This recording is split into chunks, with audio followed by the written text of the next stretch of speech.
I'm Lucy, 38 female. I live in a high-rise apartment in the city that overlooks the sprawling urban landscape, a view I earned through years of relentless work. As the CFO of a major tech firm, my life is a carefully managed schedule of board meetings, financial projections, and international calls. It's a world away from the small town where I grew up, a world my family has never tried to understand. They only see my absence, not my achievements, and this Thanksgiving, they were about to make it painfully clear that in their eyes, I had chosen the wrong life.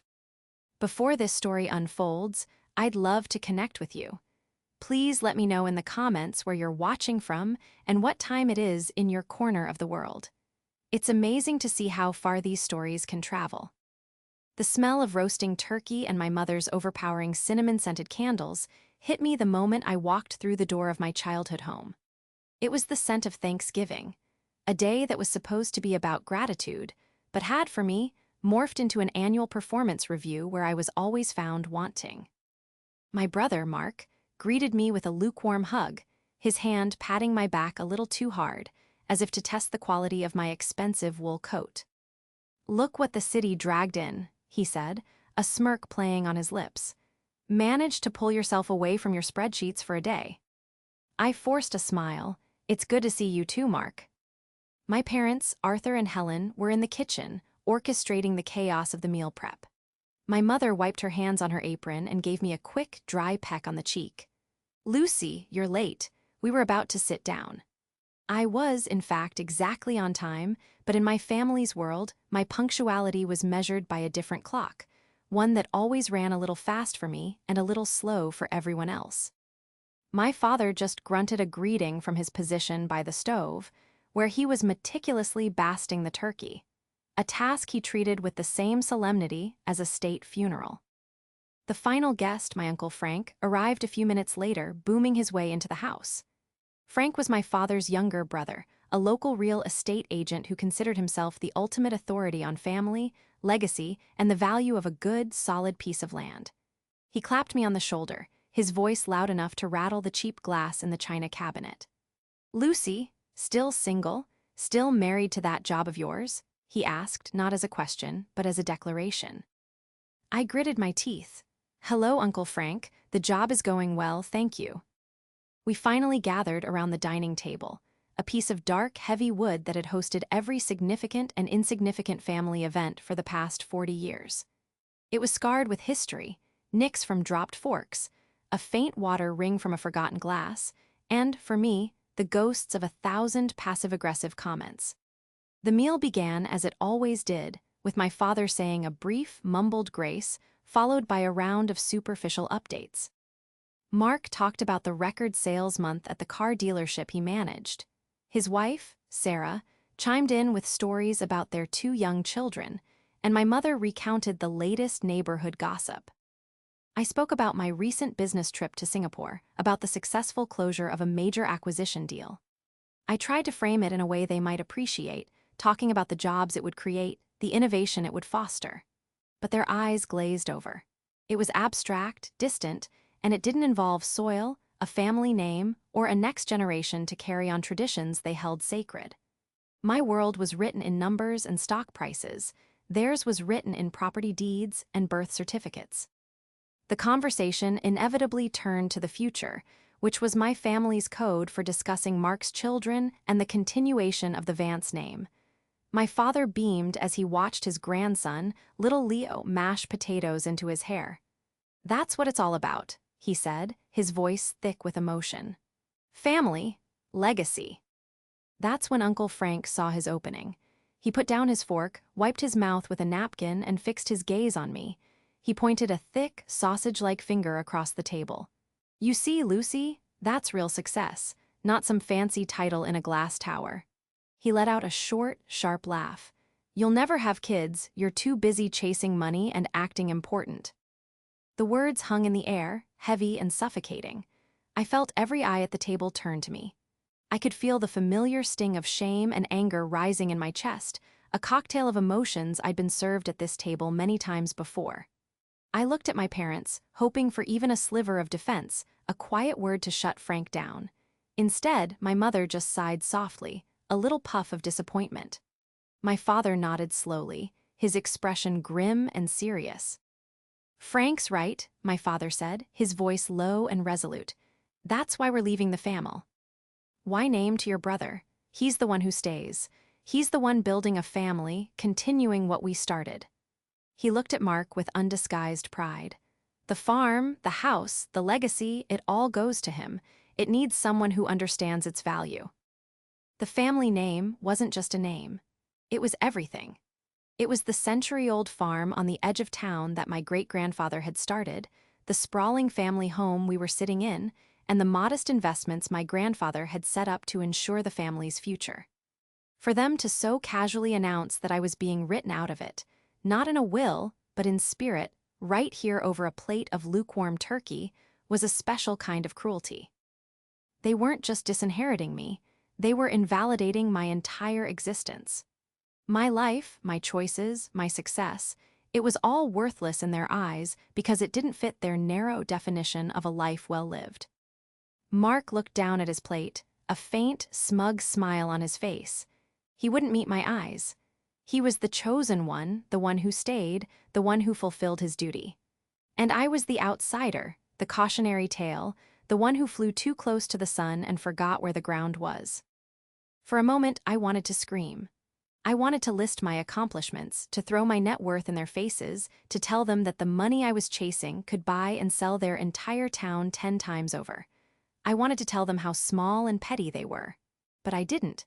Years of corporate negotiations had taught me one thing: you never show your hand until the perfect moment.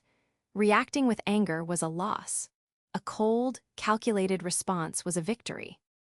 So I did something they never expected. I picked up the pumpkin pie, my mother's pride and joy, and held it out. I looked directly at my father, then my uncle, and offered them the sweetest, calmest smile I could muster. "More pie?" I asked, my voice even and steady. Then I reached into my purse and placed my phone on the table, propping it up against a water glass. I tapped the screen a few times. "If you'll excuse me," I said to the bewildered table, "I have a call I need to take. But don't worry, I think you'll all want to be in on this conversation." I just smiled and waited for the video call to connect. When the screen lit up and everyone saw who was calling, I knew the whole room would go silent. And in that silence, their world, the one they had so carefully constructed around tradition and legacy, was about to be shattered. The silence that followed my father's declaration was thick and uncomfortable, broken only by the clinking of my nephew's fork against his plate. Mark was trying, and failing, to look humble, as if this great honor of being the sole heir was a burden he was reluctantly accepting. My mother was already looking at him with dewy eyes, seeing the ghost of her father and her grandfather in her son's perfectly average face. My Uncle Frank leaned back in his chair, arms crossed, the self-satisfied look of a man who believes he has just imparted some great, universal truth. He had orchestrated this moment, poking and prodding until he got the reaction he wanted from my father. This wasn't a new theme. The unspoken inheritance had been a topic of conversation for years, always discussed in hushed tones when I was just out of earshot, or in broad hints when I was present. It was about who was more deserving, who was more Vance. Mark, by virtue of his gender and his geography, had always been the frontrunner. He lived 10 minutes away. He had married his high school sweetheart. He was raising the next generation of Vances on the same soil our ancestors had tilled. He checked all the boxes. I, on the other hand, had left. I had gone to a top-tier university on a scholarship they didn't understand, pursued a career they couldn't explain to their friends, and built a life that was entirely my own. In their view, I had abandoned my roots. My success wasn't a source of pride for them. It was a betrayal. It was a constant, glaring reminder that I didn't need their legacy, and that was an unforgivable sin. The family farm wasn't just land to them. It was a symbol of their identity. For generations, the Vances had been farmers, then contractors who built on that land, then small business owners who served the community that grew around it. My grandfather, a man I barely remembered, had been the last one to truly work the land before leasing it out. He was a figure of legend in our family, a hardworking, shrewd, and deeply traditional man. My father worshipped his memory. I remembered a conversation from a few years back, another holiday dinner soured by this same topic. I had just been promoted to vice president and had offered to set up a proper trust for my parents to invest their savings so they could have a comfortable retirement without worrying about the fluctuating income from the leased farmland. My father had looked at me with pure offense. "We don't need your city money, Lucy," he'd said, his voice cold. "The land provides, the land is real. Your money is just numbers on a screen. It's not the Vance way." The Vance way was a cage, and I had spent my entire adult life trying to break free from it. But every Thanksgiving, every Christmas, I was dragged right back in, forced to justify my choices. Mark never had to justify anything. His life was seen as the default, the noble path. My Uncle Frank, who had inherited his father's hardware store and then sold the land it was on for a huge profit to a big box chain, was now a real estate agent who preached the sanctity of keeping land in the family. The hypocrisy was breathtaking, but no one else seemed to notice or care. Frank was a good old boy, a man of the town, and his word was gospel. This year felt different, though. My father's statement wasn't a hint, it was a verdict. "We're leaving the family name to your brother." He said it with such finality. It was clear they had discussed it, decided it, and were now presenting it as an unchangeable fact. They were drawing a line in the sand, formally designating me as the other, the outsider. The pain of it was sharp, sharper than I expected. A part of me, the little girl who just wanted her father's approval, felt a deep, gut-wrenching sorrow. But the woman I had become, the CFO who dismantled failing companies and rebuilt them from the ashes, felt something else. A cold, clarifying anger. They thought this was their power move. They thought they were putting me in my place, reminding me that for all my worldly success, I was nothing without their name, their land, their approval. They believed their legacy was the most valuable thing they could ever possess, and by bestowing it upon Mark, they were crowning him king of a tiny, insignificant kingdom. They had no idea that their entire concept of this legacy was built on a lie. They had no idea that the grandfather they revered, the man whose traditional values they claimed to uphold, had a secret that stretched halfway across the world. A secret I had only uncovered by accident a few months ago. And that was the real irony. They accused me of chasing money, but my job, the skills I had honed in the world they despised, was the very thing that had allowed me to unravel the truth. My understanding of complex financial structures, of international law, of following a paper trail that had been cold for nearly half a century, that was my power. It was a power they couldn't comprehend and therefore couldn't respect. As I sat there, absorbing their judgment, I wasn't just feeling hurt. I was feeling the quiet, thrilling hum of an advantage. They were playing checkers, moving their pieces in predictable, straight lines. I was playing a game of global chess they didn't even know existed. My smile as I offered them the pie wasn't just a mask for my pain, it was a prelude. It was the calm before the storm. I knew that in a few moments the name they held so dear, the Vance legacy, was about to be redefined.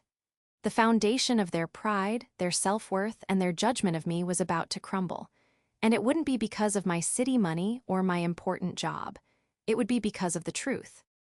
A truth delivered not by me, but by a man on a screen, a man whose existence they couldn't possibly imagine. As I tapped my phone, the weight of their words began to lift, replaced by a sense of impending justice.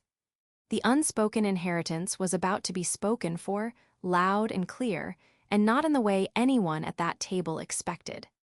The journey to this Thanksgiving confrontation began 3 months earlier, on a sweltering August afternoon.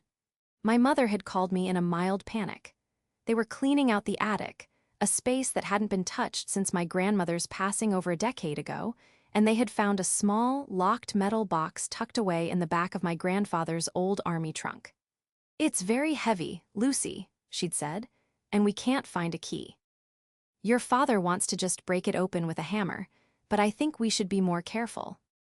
My grandfather, Arthur Vance SR, was a man I remembered only in sepia-toned photographs and family anecdotes. He was a veteran of the Korean War, a farmer, and by all accounts, a man of few words and even fewer sentimentalities. The idea of him keeping a secret locked box was completely out of character, and it piqued my curiosity. I told my mother to leave it alone and that I would drive down that weekend to take a look. When I arrived, the box was sitting on the kitchen table. It was a simple, olive green military-issue strongbox, dented and scratched from years of neglect. There was no keyhole, only a complex-looking combination lock that had rusted over time. My father was impatient. "It's probably just old war metals or something," he grumbled. "Let's just get it open."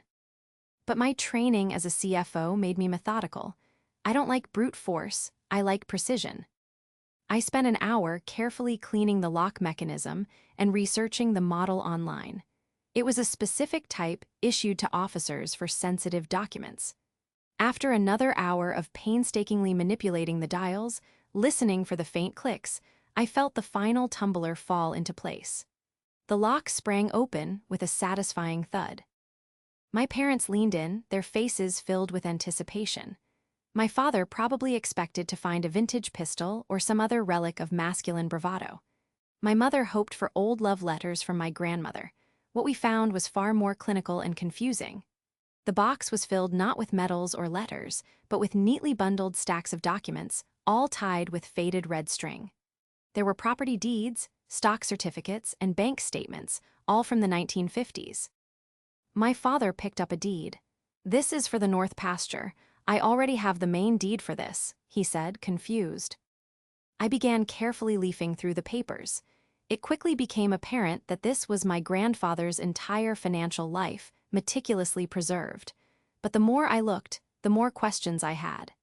There were stock certificates for companies I had never heard of, small, obscure Japanese manufacturing firms. There were statements from a bank in Tokyo. And then I found the partnership agreement. It was a thick, multi-page document, written in both English and Japanese.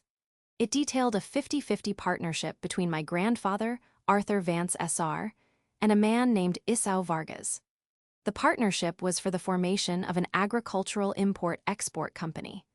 According to the agreement, my grandfather had provided the initial capital investment, a significant sum for a simple farmer in the 1950s. Mr. Vargas was to provide the operational expertise and connections in Japan. The company's purpose was to export American agricultural technology, seeds, small-scale farming equipment, and techniques to post-war Japan. My father scoffed. Vargas? What kind of name is that? Your grandfather never did business with any foreigners. He barely trusted the people in the next county." But the documents were undeniable. There were signed contracts, bank transfer receipts, and years of correspondence. The letters told a story of a deep friendship and a thriving business. My grandfather, during his time in post-war Japan, had met a young, ambitious Japanese farmer and entrepreneur. They had seen an opportunity and seized it. The starting capital, I discovered from another folder, had come from my grandfather selling off a small, unused parcel of the family land. A sale my father apparently never knew about. He had invested it all in this venture with his new friend. The correspondence stopped abruptly in the late 1960s. The last letter from Isao spoke of the company's incredible growth and the upcoming launch of a new subsidiary. After that, there was nothing. It was around the same time my grandfather had his first major heart attack, the one that forced him to stop farming and slow down. He had passed away a few years later. I spent the rest of the weekend scanning every single document onto a secure drive on my laptop. Back in my city apartment, I began the real work. The company, Vargas Vance Global Agriculture, still existed. It wasn't just a small import-export business anymore.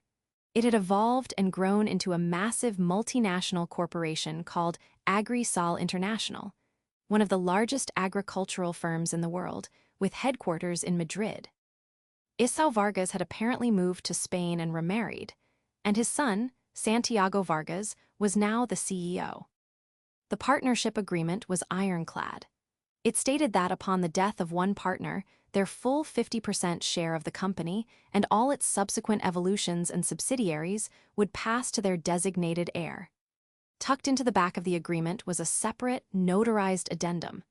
In it, my grandfather named his heir. He hadn't named his son my father. He had written in his clear, steady hand, my firstborn grandchild. That was me. The revelation hit me like a physical blow. For 50 years, my family had been the silent, unknowing partner in a global agricultural empire. While my father was preaching the gospel of the Vance Way and the sanctity of a few hundred acres of Ohio farmland, a legacy of unimaginable scale was waiting in a locked box in his attic. My grandfather, the man they painted as a simple, traditional farmer, was a visionary, a risk-taker, and an international businessman. He hadn't been afraid of the world beyond his county line. He had embraced it. He had kept it a secret, and I could only guess why. Perhaps he feared his son, my father, wouldn't understand. Perhaps he wanted to protect the venture from my father's provincial mindset. Or perhaps, after his heart attack, he had simply lost the ability to manage his affairs and the secret had been buried with him. The value of a 50% stake in Agrisol International was staggering. It wasn't just in the billions, it was a figure that could alter the economies of small countries. The land my family was fighting over, the legacy they were using to measure my worth, was a sentimental relic. It was a rounding error compared to the true Vance legacy. And that legacy, according to the documents in my possession, belonged to me, the girl who was too busy chasing money. The irony was so thick I could barely breathe.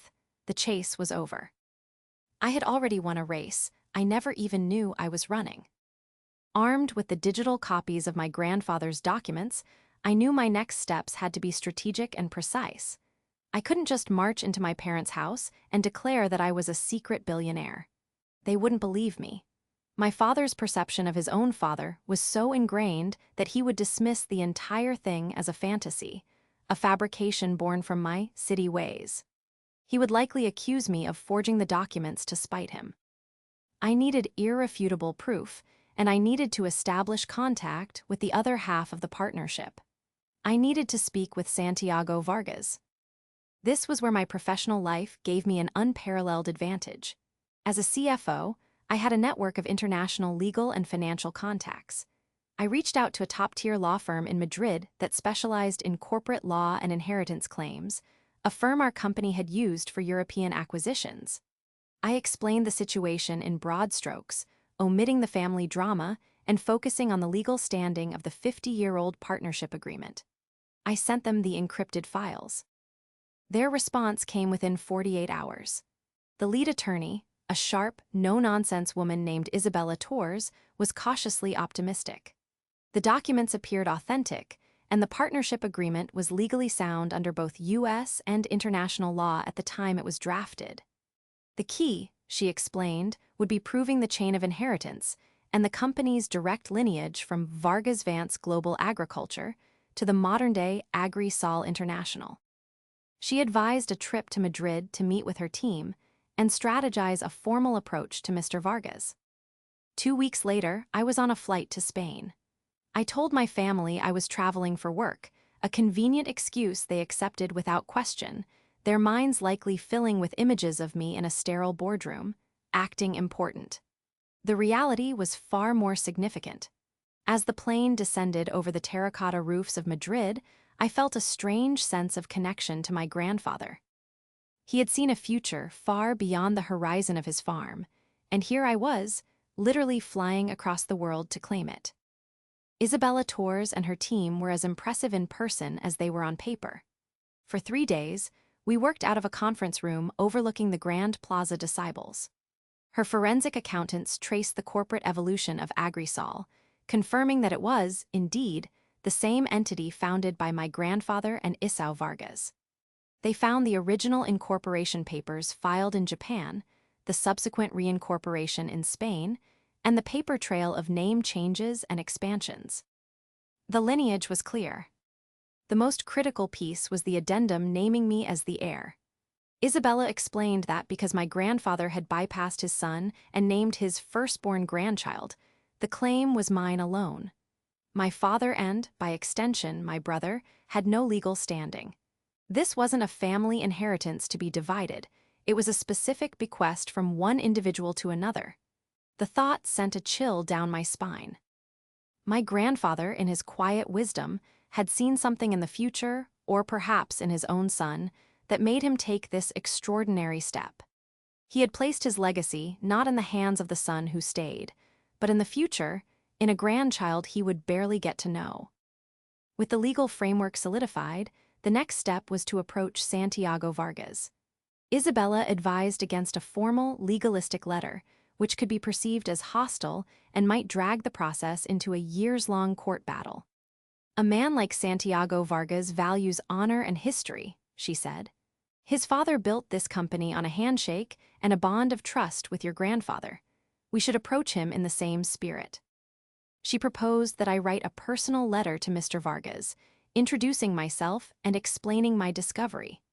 We would include a single, powerful piece of evidence: a photograph I had found in the box of my grandfather and Isao Vargas standing side by side on a dusty road in Japan, smiling, two young men with a shared dream. I spent an entire evening drafting that letter. I wrote about my grandfather, the man of family legend, and the discovery of the locked box. I wrote about the profound respect I felt for the partnership and the friendship that had been lost to time and tragedy. I didn't make demands. I didn't mention lawyers or talk about my 50% stake. I simply stated who I was and asked for the opportunity to speak with him, to honor the connection between our families. We sent the letter, via a secure courier, directly to Mr. Vargas's private office. Then I waited. For a week there was silence. I returned to the U.S., the tension coiling in my stomach. I second-guessed the decision to take the softer approach. Maybe we should have come out swinging, with legal notices and demands for an audit. My Uncle Frank's voice echoed in my head, sneering at my weakness. Then, one morning at 6 a.m., my phone rang. The caller ID showed a number from Spain. It was Santiago Vargas's personal assistant. She was polite and professional. Mr. Vargas had received my letter and was deeply moved. He remembered his father speaking fondly of an American partner, a friend from the war, but the details had been lost over the years.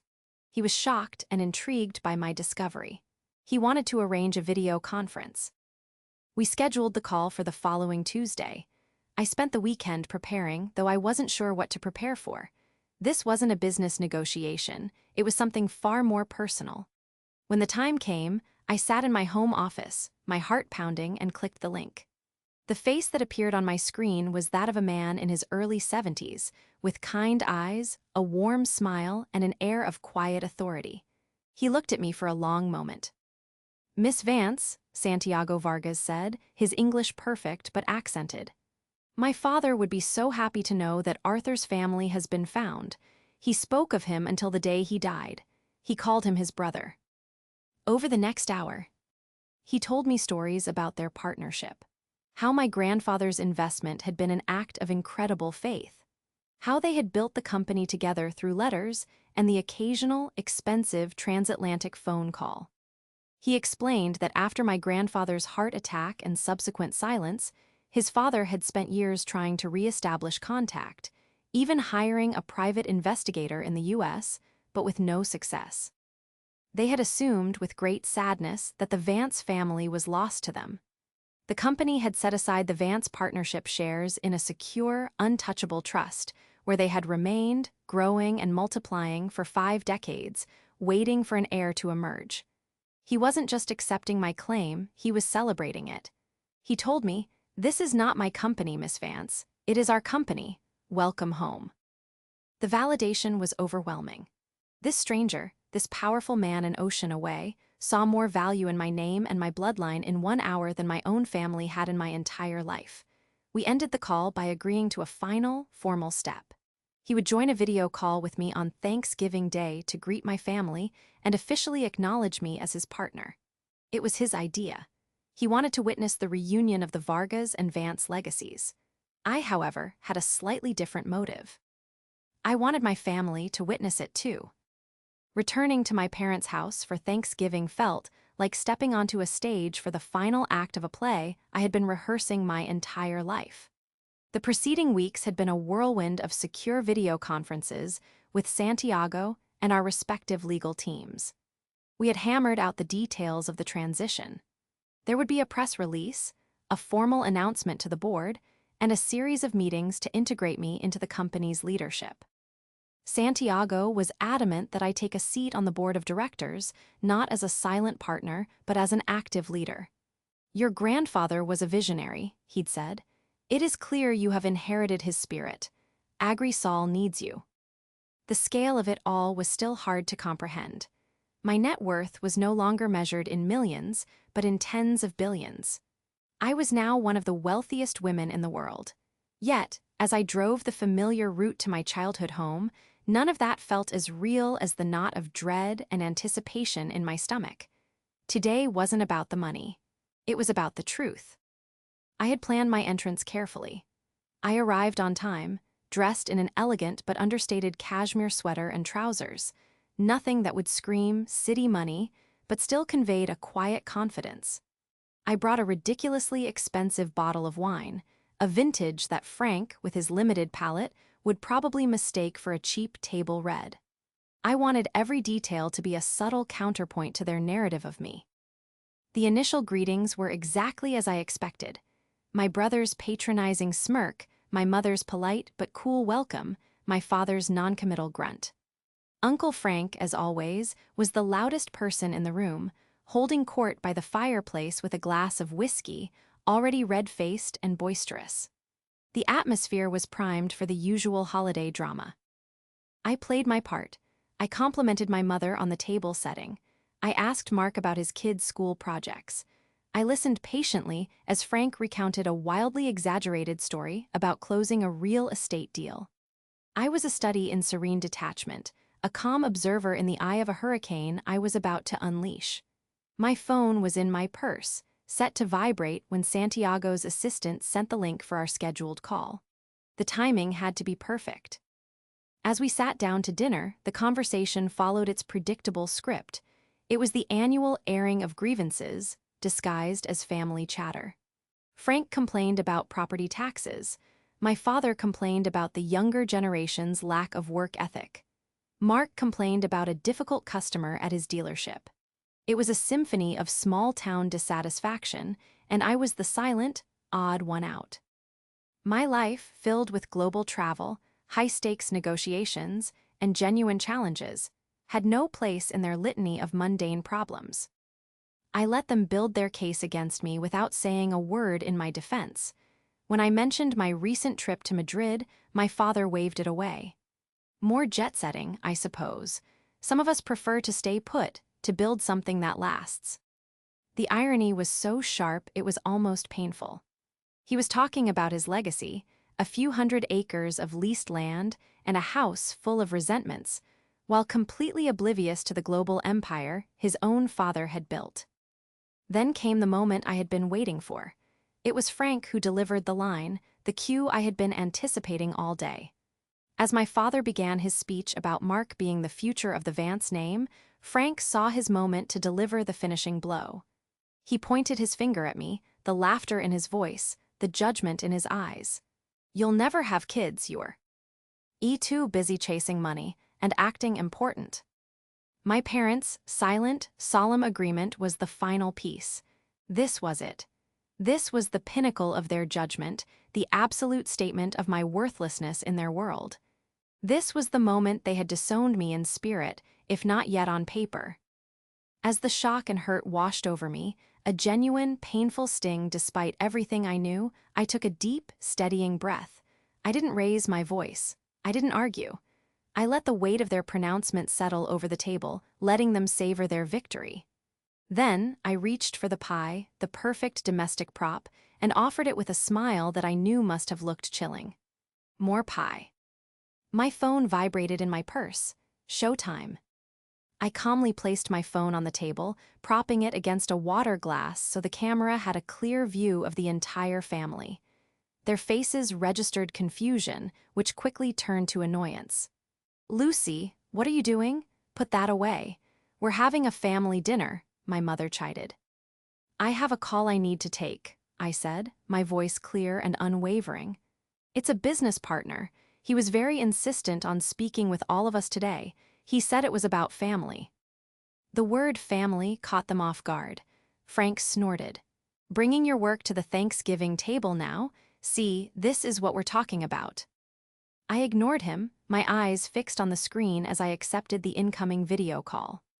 The screen flickered for a second, and then a new face appeared, broadcast to the entire table.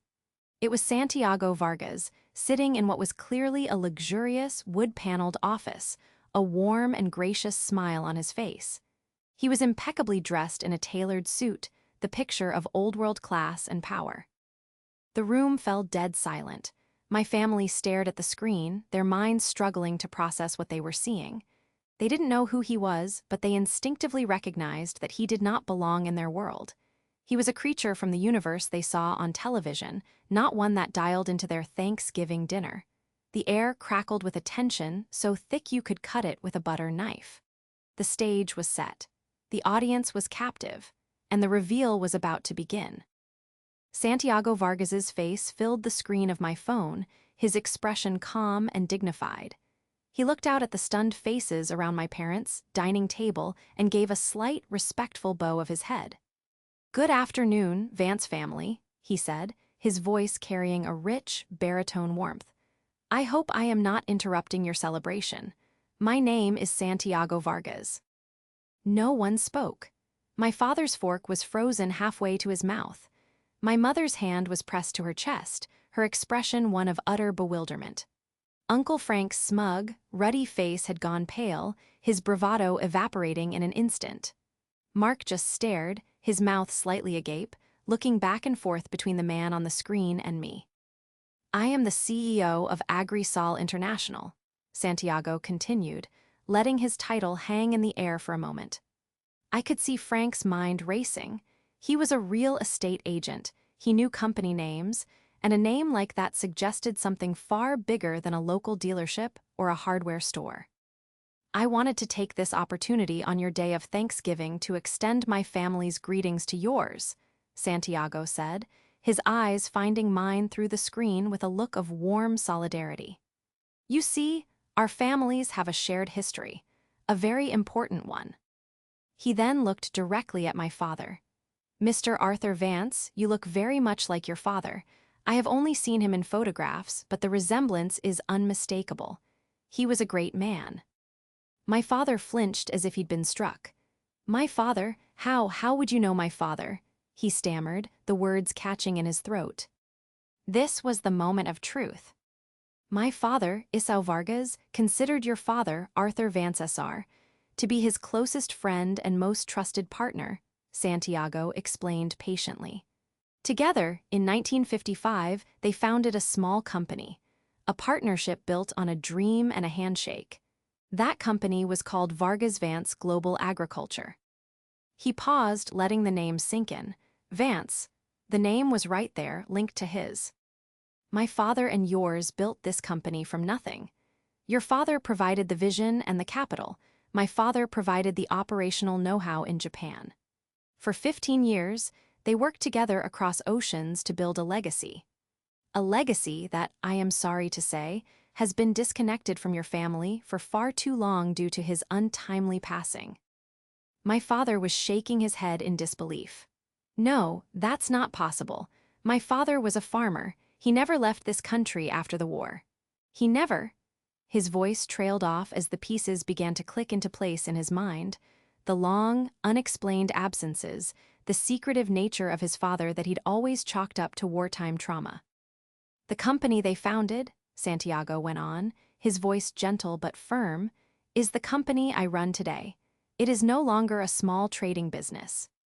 AITA International is one of the world's leading agricultural firms, with operations in over 50 countries. And for 50 years, the Vance family's 50% share of this legacy has been held in trust, waiting for his heir to be found." The silence in the room was absolute. You could have heard a pin drop. The only sound was the quiet hum of the refrigerator in the kitchen. The legacy they had just been debating, the small farm and the family name, had suddenly been rendered meaningless, a child's toy next to a battleship. Santiago then smiled warmly at me.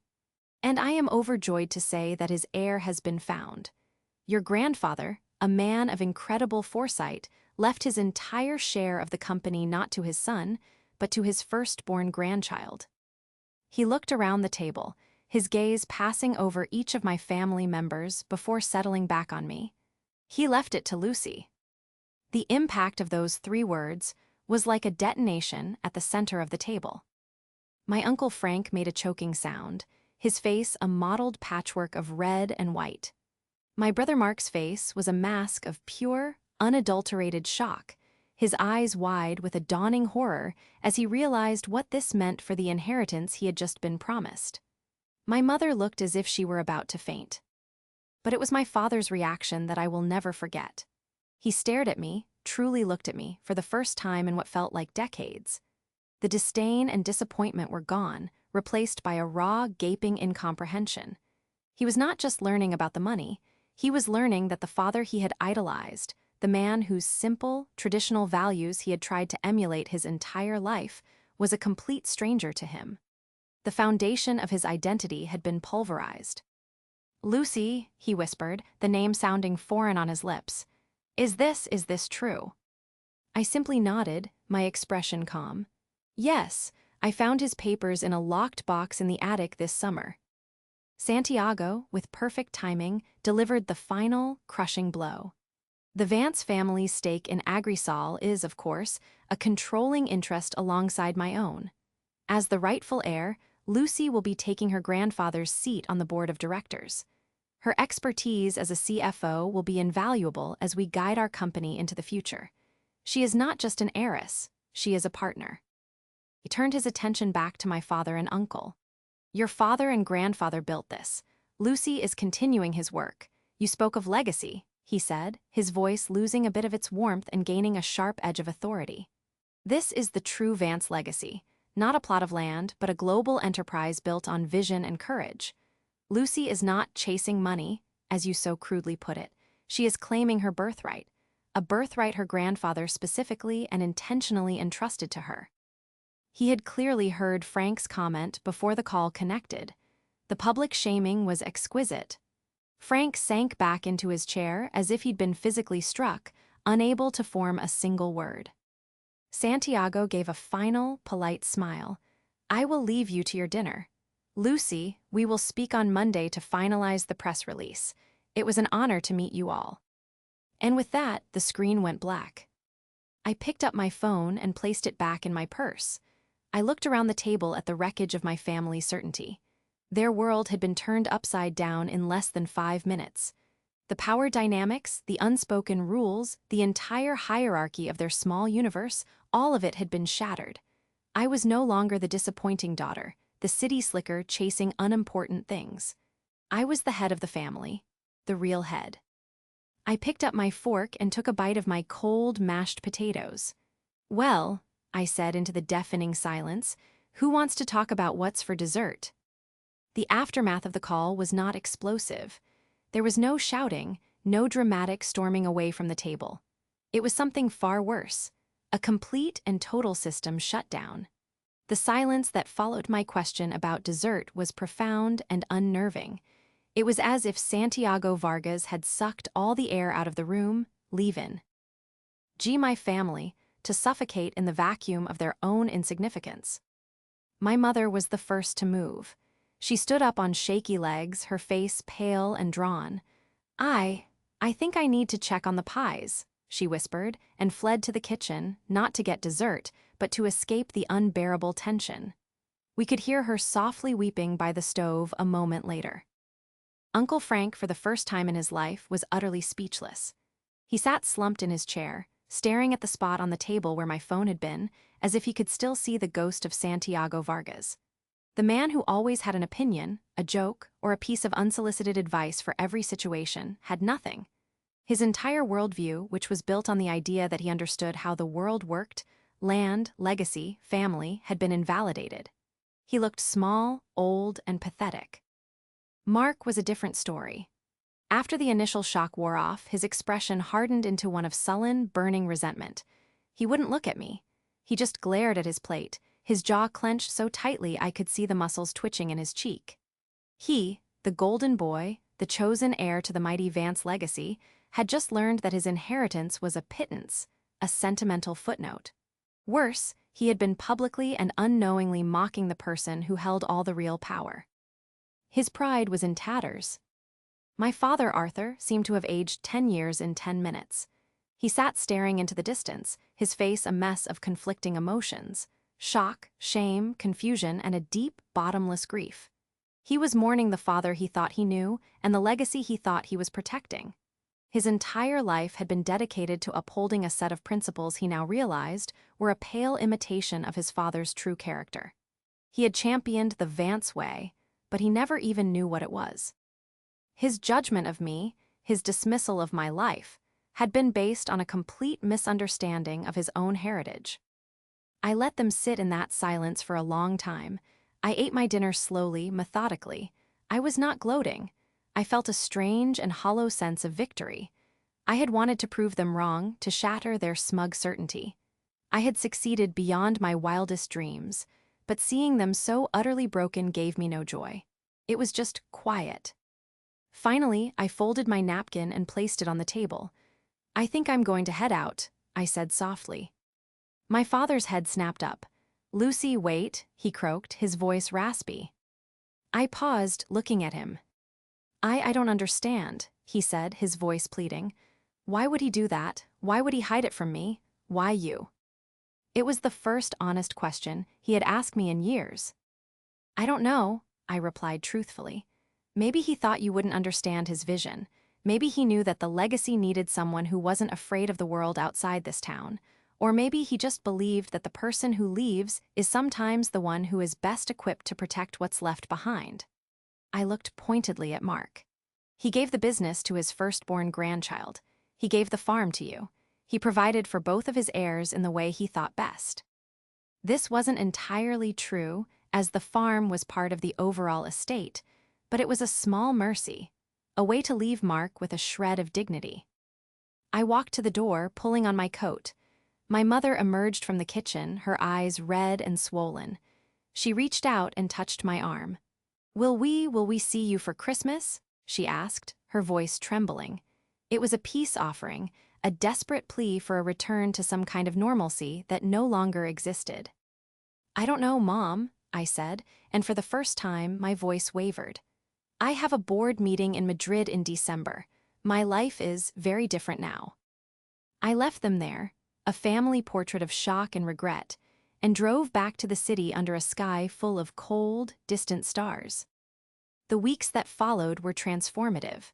The press release announcing my appointment to the board of Agrisol sent ripples through the financial world. My life became a whirlwind of meetings, strategy sessions, and introductions to a world of influence I had only ever observed from the outside. I worked closely with Santiago, who became a mentor and a friend, the family I never knew I had. He shared more stories of my grandfather, painting a picture of a brilliant, forward-thinking man who would be immensely proud of who I had become. My family, meanwhile, tried to reach out. There were awkward phone calls from my mother, filled with long, painful silences. There was a rambling, incoherent email from Frank, apologizing for his behavior and then clumsily asking if I needed a real estate advisor for my portfolio. I deleted it without replying. Mark never called. But about a month after Thanksgiving, I received a formal letter from a lawyer representing him, making a tentative, legally weak claim that my grandfather must have been of unsound mind when he wrote the addendum and that the inheritance should be shared equitably among the family. My legal team shut it down with a single, devastating letter. It was a pathetic, greedy move that solidified the chasm between us forever. The only person I truly engaged with was my father. He called me one evening, his voice sober and humbled. He had gone through the documents in the box, read the letters between his father and Esau. He had spent weeks grappling with the man his father truly was. "I was wrong, Lucy," he said, his voice cracking. "I spent my life trying to be a man I never knew. I judged you for being exactly the person he would have wanted you to be. I am so sorry." It was the apology I had waited my entire life to hear. It didn't fix everything, but it was a start. The old foundation of our family was destroyed, but for the first time, there was a chance to build something new, something based not on unspoken rules and unfair expectations, but on a difficult, complicated truth. The Vance legacy wasn't about land or a name. It was about the courage to build a future they couldn't yet see. My grandfather understood that. And now, finally, so did I.